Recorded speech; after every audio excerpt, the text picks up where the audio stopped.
Welcome back to DCR Rails, and today we have trouble brewing across our little bridge between the branch line and the two industries that it services.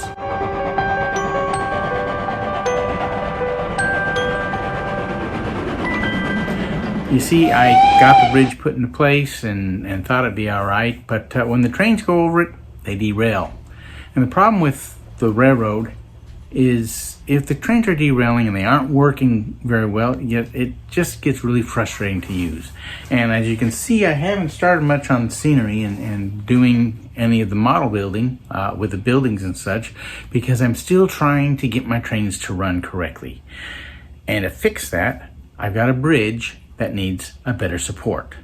So I thought I would use this foam and then carve it up and make it look like rocks and paint it and all. I've seen lots of other folks on YouTube that use these and carve them up, and it looks really good, like stonework and that.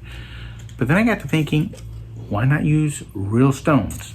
You see, I walk my dogs, and as I'm walking them, I see these little pebbles on the dirt road that I go down. So I went and collected said pebbles and brought them home. And then I needed to prepare the crossing for the bridge. I had just kind of stacked the foam up to see if it would work, and I believe it will with the correct support. So I proceeded to glue and cut the foam to fit, and then I put the cans on it and let it dry overnight and set up.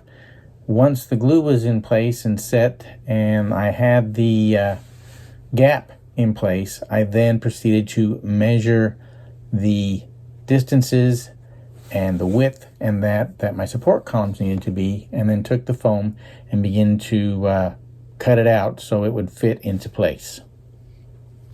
And I measured the distances that I needed for the supports for the bridge, and then I did use my foam and I cut it to the right sizes. And then I proceeded to sift through the pebbles, take the bigger rocks out and get the sandy part out, to where I was left with the pebbles that looked like they would make good stonework to scale.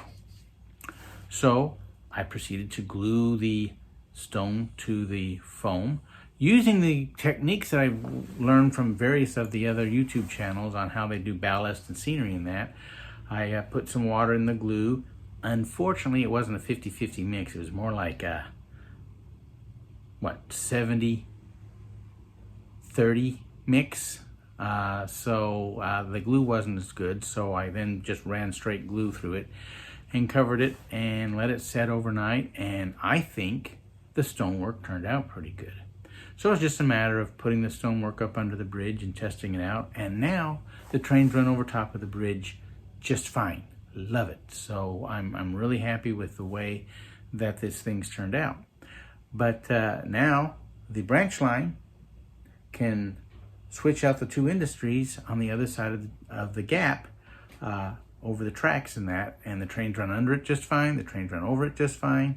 And now my next project is to fix all my turnouts that keep derailing the trains.